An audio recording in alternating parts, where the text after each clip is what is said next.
there, and welcome to News Now. My name is Stanley, Nyaringta, here to update you on what is happening in the country and beyond. I trust that you had a wonderful Thursday. Now, we start off on matters health. A day after cancer patients held demonstrations in Nairobi, the Social Health Authority, SHA, has announced plans to review the oncology care benefits package. In a press statement sent to newsrooms, SHA said it will hold a meeting with the representatives of cancer patients early next week to discuss how best to restructure the oncology package. SHA noted that the package was enhanced from 400,000 Kenyan shillings to 550,000 Kenyan shillings in April this year. It also highlighted a partnership between SHA and Roche Pharmaceutical Company, which led to a reduction in the price of Herceptin from 120,000 Kenyan shillings to 40,000 Kenyan shillings.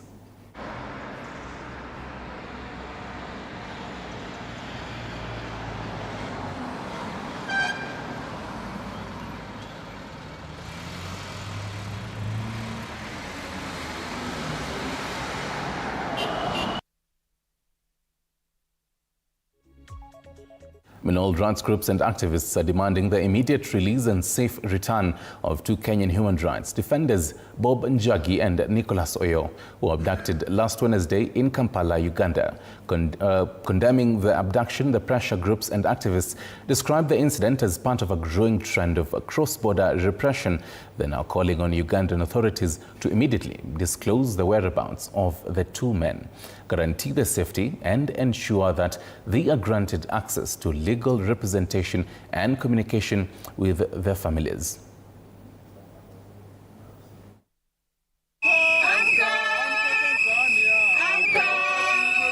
Kongamano la Mapinduzi condemns in the strongest terms of the abduction of our comrades Bob Njagi and Nicholas Oyo of the Free Kenya movement, who were forcefully taken while attending the campaign of Honorable Bobi Wine in Uganda. This blatant act of repression is not only an assault on two courageous young Kenyans, but a direct attack on the principles of democracy, political freedom, and cross-border solidarity.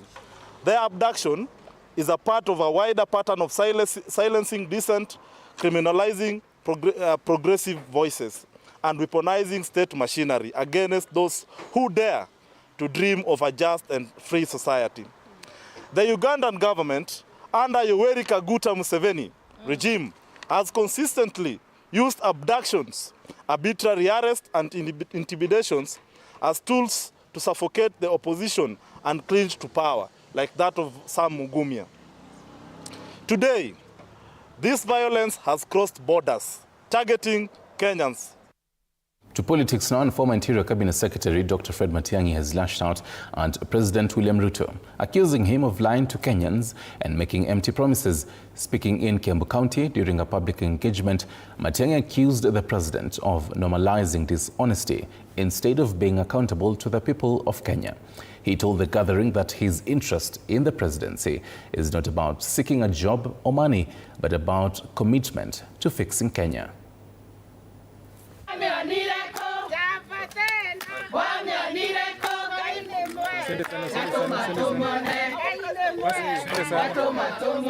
Leadership is about results, service, and achieving the goals that you set.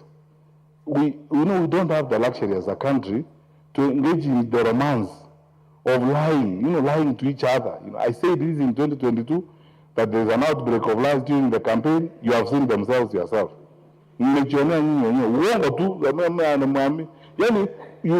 even things that a dog can cry about. That you are going to, the head of state tells you about, we buy you a machine that will make you 1,000,000 chapatis. Yani tumefika hapo kama nchi, tumefika hapo kweli Kenya, tumefika hapo. I am not interested in the presidents of this country to make money. I am not looking for money. I am not looking for a job because I have left one at the bank. And I am not looking for money. I am here for only one purpose. While I'm alive, with the skills and the experience I have, make my contribution to fixing the nonsense that is going on in our country. To diplomacy matters now, President William Ruto has officially assumed the chairmanship of the COMESA Authority, the highest decision-making organ of the Common Market for Eastern and Southern Africa, popularly known as COMESA. During the 24th Summit of Heads of State held at the KICC in Nairobi, the authority comprises presidents of the 21 COMESA member states and is tasked with setting policy direction, providing executive oversight and shaping the regional development agenda through joint governments. Ruto takes over the position from Burundi's President Evariste Ndayishimiye, who chaired COMESA over the past year. I assume this responsibility under the inspiring theme, leveraging digitalization to deepen regional value chains for sustainable and inclusive growth. Indeed, it is my firm conviction that the future of our prosperity and our rightful place in the global economy will be defined by how effectively we harness the transformative power of digital technology. For far too long, Africa has been a passive recipient and consumer of technology. The time has come for us to become producers, innovators, and exporters of digital solutions, shaping our own economic destiny. In Kenya, the story of M-Pesa is a vivid example of the power of local innovation. A simple idea born from necessity and nurtured by ingenuity that revolutionized financial inclusion for millions. This is the spirit of African innovation we must now ignite and scale across our region. And to education matters, students at Jomo Kenyatta University of Agriculture and Technology, JKUAT, have issued an ultimatum to the government to resolve the ongoing lecturer strike or face mass protests next week. Speaking to journalists at the university's main gate, the students, led by the union leaders, expressed frustration over the prolonged industrial action that has paralyzed learning at the institution. They accused the government of ignoring the plight of both lecturers and students and vowed to join their lecturers in demonstrations to demand urgent intervention.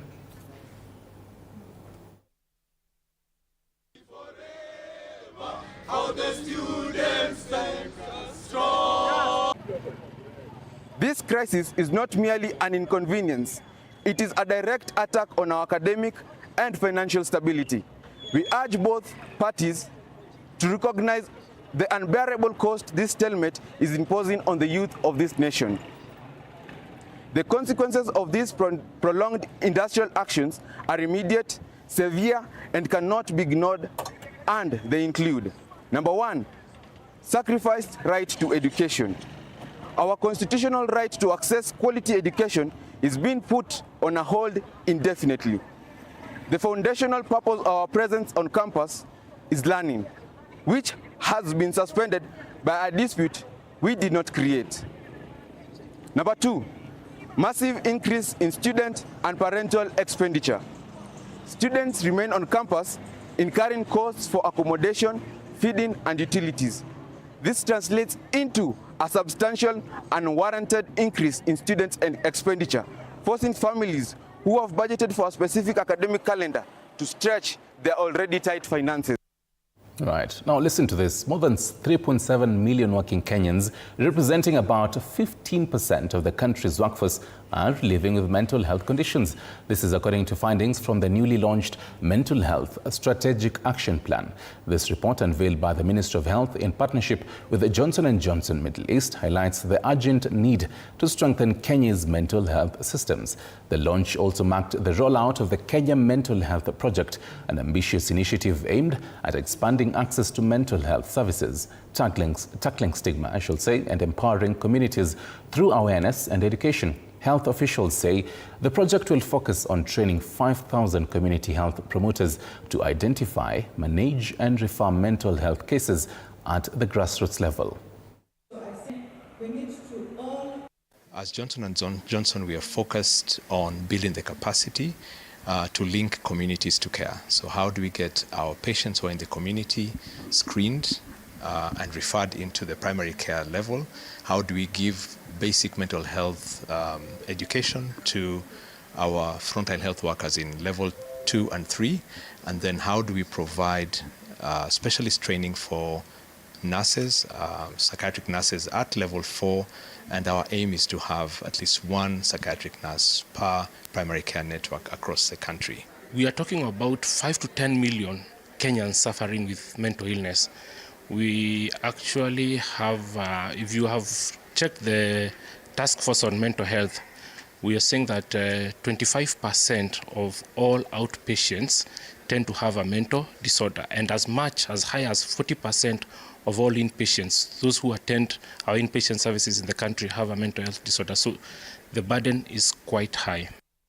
Definitely, the burden is quite high. Tomorrow marks World Mental Health Day, so please take care of your mental health. Let's take you to Kirinyaga County, where the county government has launched a major operation to remove an illegal structure and illegal structures erected over water drainage systems as part of efforts to mitigate flooding expected due to the ongoing heavy rains. The operation officially began on Thursday morning in Kagio town, where makeshift stalls and buildings constructed illegally over drainage channels and waterways were demolished using specialized excavation equipment. During the operation, local business leaders, security officers and police collaborated to ensure the exercise was conducted peacefully and effectively. When there are structures on top of the drainage system, it will become difficult to clear, much as we would want to clear. So we want, and we have given enough notice to the owners, and we asked them for the last 2 weeks to make sure that they remove, so that we are able to clear the drainages in prevention for the plants that are anticipated during the rains. During the rains, we experience a lot of floods. And as you can see, most of the structures have been on the drainage system. And so there is no way we would have been able to clear in preparedness for that mitigation against floods. And the exercise is actually extending to all the other towns within Kirinyaga County. So tafadhali, make sure that we clear all the illegal structures so that we can be able to make our county clean.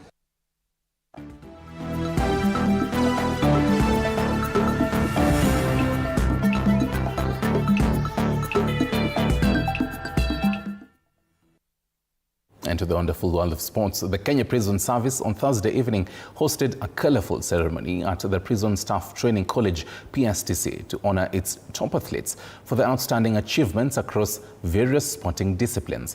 The event, attended by senior government officials, included Sports Principal Secretary Elijah Mwangi, celebrated the service's rich legacy of nurturing sporting talent and producing champions who have represented Kenya with distinction both locally and internationally.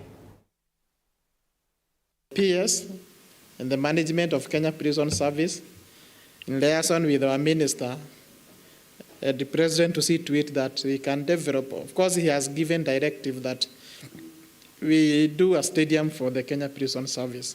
Moving forward, we can even increase the number of disciplines we participate in. With discipline, teamwork, commitment, institutional support, world-class excellence is not only possible, it is inevitable. And meanwhile, excitement gripped Maua Town after Zaberio Mkirima, a sales representative at a local boutique, emerged as the fifth winner of 10 million Ken shillings in SportPesa's Goal Rush game. The long-time SportPesa customer, who has been playing since 2014, saw his consistency finally rewarded in the free-to-play prediction game that continues to transform lives across the country.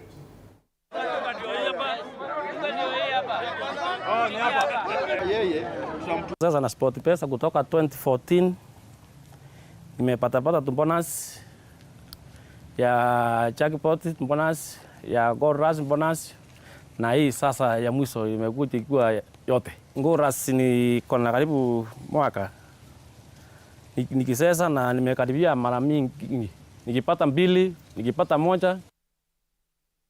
Right.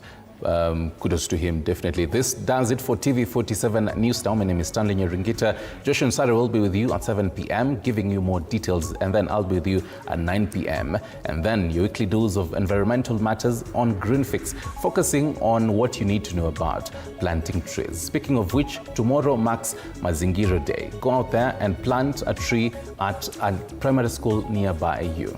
Goodbye.